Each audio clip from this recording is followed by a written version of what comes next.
Selamat pagi Bapak dosen dan teman-teman. Terima kasih atas kesempatan yang diberikan kepada kelompok kami. Kami dari kelompok 7 akan mempresentasikan hasil diskusi kami tentang manajemen strategi internasional. Yang pertama, pengertian dan arti penting peranan manajemen strategi internasional. Manajemen strategi internasional menurut Griffin and Pustey tahun 2010 merupakan transaksi bisnis antara berbagai pihak yang berasal lebih dari satu negara. Menurut Hill, tahun 2009 menyatakan bahwa bisnis internasional merupakan aktivitas bisnis yang dilakukan oleh banyak perusahaan yang meningkatkan diri pada perdagangan maupun investasi internasional. Menurut Ball et al. Tahun 2012 menyatakan bahwa bisnis internasional merupakan aktivitas bisnis yang operasinya melewati batas-batas negara. Aktivitas ini meliputi perdagangan internasional, operasi manufaktur di luar negeri, industri jasa di luar negeri seperti transportasi, pariwisata, periklanan, dan konstruksi. Berbagai aktivitas yang dilakukan dalam bisnis internasional yaitu yang pertama ekspor, yang kedua impor, yang ketiga investasi luar negeri, yang berikutnya lisensi luar negeri, waralaba internasional, kontrak manajemen internasional, kontrak manufaktur, Turki project, patungan atau joint ventures. Bentuk organisasi bisnis internasional adalah perusahaan multinasional atau multinational corporation, yaitu perusahaan yang melibatkan diri pada dalam berbagai bisnis internasional dalam bentuk investasi langsung di luar negeri dan memiliki kendali atas berbagai aktivitas pemberi nilai tambahan di lebih dari satu negara. Yang kedua, faktor-faktor yang mempengaruhi keputusan strategi internasional. Faktor-faktor yang mempengaruhi keputusan strategi internasional secara umum dapat disebutkan sebagai berikut. Yang pertama, bahasa. Faktor bahasa memberikan pengaruh terhadap keputusan strategi untuk memasuki pasar suatu negara. Yang B, budaya. Faktor budaya akan memberikan pengaruh terhadap keputusan strategi perusahaan internasional yang akan beroperasi di satu negara. Yang ketiga, politik. Secara kestabilan, politik akan memberikan pengaruh khususnya terkait keputusan investasi langsung perusahaan internasional di luar negeri. Yang keempat, ekonomi. Faktor ekonomi seperti pertumbuhan ekonomi nasional akan mempengaruhi keputusan strategi perusahaan internasional untuk memasuki pasar suatu negara. Pertumbuhan ekonomi yang tinggi menunjukkan daya beli masyarakat di suatu negara semakin baik sehingga dapat dijadikan sebagai pasar potensial bagi perusahaan internasional yang akan menjual produknya. Yang kelima, campur tangan pemerintah. Faktor campur tangan pemerintah juga berpengaruh terhadap keputusan strategi perusahaan internasional seperti campur tangan pemerintah yang terlalu dominan yang tidak memberikan fleksibilitas bagi perusahaan internasional untuk beroperasi akan berdampak pada keterbatasan investasi luar negeri. Yang berikut, buruh. Faktor buruh juga menentukan keputusan strategi bagi perusahaan internasional untuk berinvestasi dan beroperasi di suatu negara dalam bentuk pembayaran upah buruh yang murah, stabilitas keamanan dan lingkungan kerja yang kondusif. Yang berikut, hubungan industrial atau pemburuan. Faktor hubungan industrial atau hubungan dengan perburuhan yang diatur dalam Undang-Undang Ketenagakerjaan atau Undang-Undang Perburuhan juga akan mempengaruhi terhadap keputusan strategi perusahaan internasional. Yang berikut dibacakan oleh teman Atik. Berikut sumber-sumber keunggulan bersaing. Sumber-sumber keunggulan bersaing yang dapat dimiliki oleh suatu perusahaan untuk bersaing di pasar internasional meliputi ya A. Efisiensi secara global.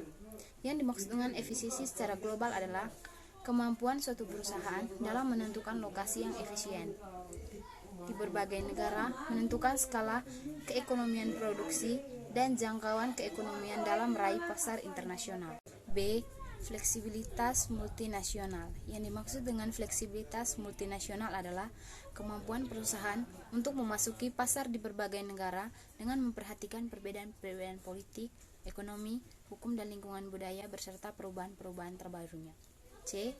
Pembelajaran secara mendunia. Yang dimaksud dengan pembelajaran secara mendunia adalah pembelajaran yang bersifat mendunia yang dapat diperoleh perusahaan yang bergerak dalam pasar bisnis internasional. Baik, yang berikut alternatif pilihan strategi. A.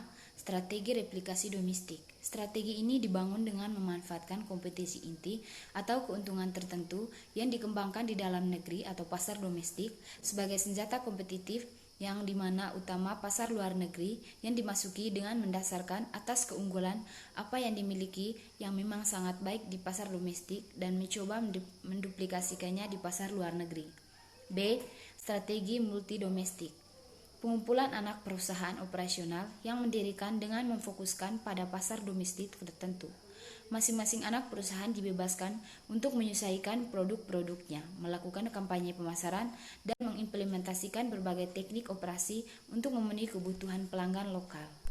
C. Strategi global. Melihat dunia sebagai pasar tunggal dan memiliki tujuan utama yaitu membentuk standar produk yang akan memenuhi kebutuhan pelanggan di seluruh dunia. Strategi global adalah hampir kebaikan dan strategi multidomestik. D. Strategi transnasional. Menggabungkan manfaat efisiensi skala global dari perusahaan global dengan keuntungan dan kelebihan lokal sebagai respon dari perusahaan multidomestik. Yang berikut, komponen-komponen strategi internasional. 4 komponen dasar dari pengembangan strategi yaitu A. Keunggulan yang membedakan. Yang dimaksud dengan keunggulan yang membedakan adalah keunggulan yang memiliki berupa teknologi mutakhir, jaringan distribusi yang efisien, praktek-praktek organisasi yang unggul, atau nama-nama merek yang dihormati.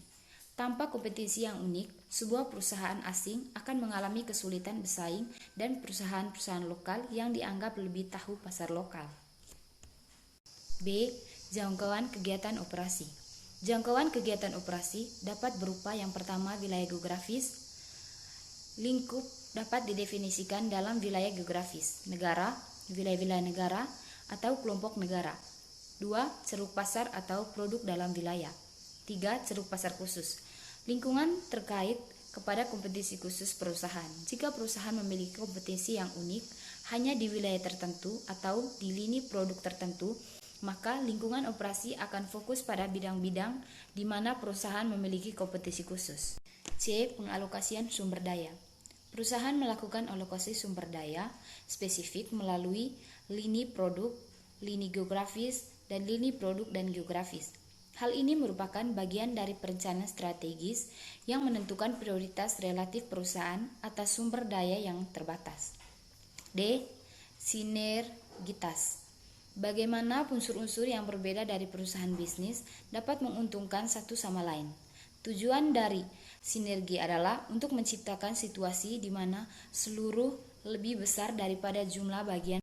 Yang berikut, pengembangan strategi internasional. Manajemen strategi internasional terbagi dalam 2 bagian, yaitu yang pertama, perumusan strategi. Rumusan strategi dibagi lagi menjadi 3 bagian, yaitu yang pertama memutuskan apa yang harus dilakukan. B. Menetapkan tujuan dan rencana strategis yang akan mengarah kepada pencapaian tujuan-tujuan tersebut. Yang ketiga, mengembangkan, menyempurnakan, dan persetujuan pada pasar yang dimasuki atau keluar dan cara terbaik untuk bersaing di masing-masing pasar tersebut. Yang kedua, implementasi strategi. Implementasi strategi dibagi lagi menjadi 3 bagian, yaitu yang pertama benar-benar melakukannya, yang kedua mengembangkan taktik untuk mencapai strategi internasional yang telah dirumuskan, yang ketiga biasanya dicapai melalui perencanaan organisasi, pekerjaan karyawan, sistem proses, dan pengendalian. Langkah-langkah dalam merumuskan strategi terdapat ada 5 bagian, yaitu yang pertama mengembangkan suatu pernyataan, yang kedua melakukan analisis SWOT, yang ketiga mengembangkan suatu kerangka pengendalian, yang keempat menetapkan tujuan-tujuan strategi, yang kelima mengembangkan tujuan-tujuan dan rencana-rencana taktis. Strategi internasional. A. Strategi korporasi yang meliputi strategi bisnis tunggal, bisnis strategi diverifikasi yang terkait dengan bisnis inti perusahaan, strategi diverifikasi yang tidak terkait dengan bisnis inti perusahaan. Yang dimaksud dengan strategi bisnis tunggal adalah perusahaan yang bersangkutan pada suatu bisnis, produk, atau layanan untuk semua pendapatan, di mana keuntungan signifikan dari strategi adalah bahwa perusahaan tersebut dapat mengkonsentrasikan semua sumber daya dan keahlian pada suatu produk atau layanan. Yang kedua, strategi bisnis yang meliputi strategi diferensiasi, strategi kepemimpinan biaya, dan strategi fokus. Yang dimaksud dengan strategi diferensiasi adalah membangun dan mempertahankan citra baik nyata yang dirasakan bahwa produk atau jasa yang ada pada dasarnya unik dari produk atau jasa lain dari segmen pasar yang sama. Yang dimaksud dengan strategi kepemimpinan biaya adalah faktor pada pencapaian produsen pengoperasian yang sangat efisien sehingga biayanya lebih rendah dibandingkan pesaing yang memungkinkan untuk menjual barang atau jasa dengan harga yang lebih rendah, di mana strategi kepemimpinan biaya yang berhasil dapat mengakibatkan tingkat profitabilitas unik karena harga yang lebih rendah tetapi lebih tinggi total keuntungan karena peningkatan volume penjualan yang lebih rendah. Yang ketiga, strategi fungsional meliputi strategi keuangan, pemasaran, operasi, manajemen sumber daya manusia, dan riset dan pengembangan. Strategi keuangan mengembangkan strategi fungsional bagi perusahaan secara keseluruhan, juga untuk setiap SBO yang berurusan dengan struktur pemodalan, kebijakan investasi, kepemilikan valuta asing, teknik-teknik pengaturan risiko, kebijakan hutang, dan manajemen model kerja. Baik, sekian